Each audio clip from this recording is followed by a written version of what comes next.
Hi friends, ఎలా ఉన్నారు? అందరూ బాగున్నారా? ఇవాళ ఎగ్ కర్రీ ఎలా చేసుకోవాలో చూద్దాము. ముందుగా మనకు కావాల్సినవి ఎగ్స్ రెడీ చేసి పెట్టుకోవాలి. అదే విధంగా పోపు దినుసులు అండ్ నెక్స్ట్ ఉల్లిపాయలని స్లైస్లుగా కట్ చేసుకుని ముందుగా రెడీ చేసుకొని పెట్టుకుంటే ఈజీగా ప్రాసెస్ చేయొచ్చు.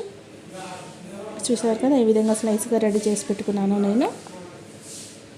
ఆ విధంగా కట్ చేసి పెట్టుకుంటే ఈజీగా చేసుకోవచ్చు మనము రెసిపీ అనేది. చూసారుగా. సో ఆ విధంగా నేనైతే ఇక్కడ 10 ఎగ్స్ తీసుకున్నాను. 10 ఎగ్స్తో నేను ఇవాళ కర్రీ చేయాలనుకుంటున్నాను కాబట్టి 10 తీసుకున్నాను. అండ్ పక్కన స్టవ్ పైన కడాయి పెట్టుకొని ఆయిల్ వేసుకొని హీట్ చేసుకోవాలి. ఆయిల్ హీట్ అయినాక పోపు దినుసులు వేసుకోవాలి. మెల్లిగా ఒక జీలకర్ర, ఆవాలు, మనకి ఇష్టమైతే ఆ పోపు దినుసులు వేసుకోవాలి.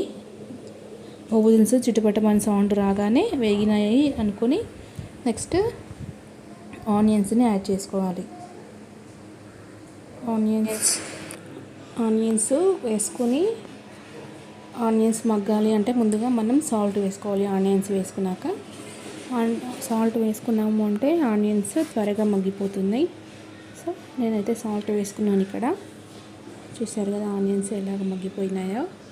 ఆ విధంగా దాన్ని మగ్గిపోయినాక కొద్దిగా పసుపు వేసుకొని మళ్ళీ ఆనియన్స్ని మిక్స్ చేసుకొని కరివేపాకు కూడా యాడ్ చేసుకోవాలి.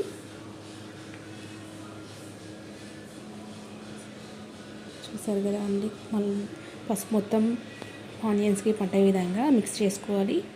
నెక్స్ట్ కరివేపాకు, అల్లం వెల్లుల్లి పేస్ట్ వేసుకోవాలి. మనం ఈ ప్రాసెస్ చేసేలోపు ఆనియన్స్ చాలా త్వరగా మగ్గిపోతున్నాయండి. చూసారు కదా. మనం నెక్స్ట్ ఎగ్స్ని కొట్టేసుకోవడమే. ఎగ్ కర్రీ రెడీ అయిపోతుంది. కొత్తిమీర వేసుకోవాలి.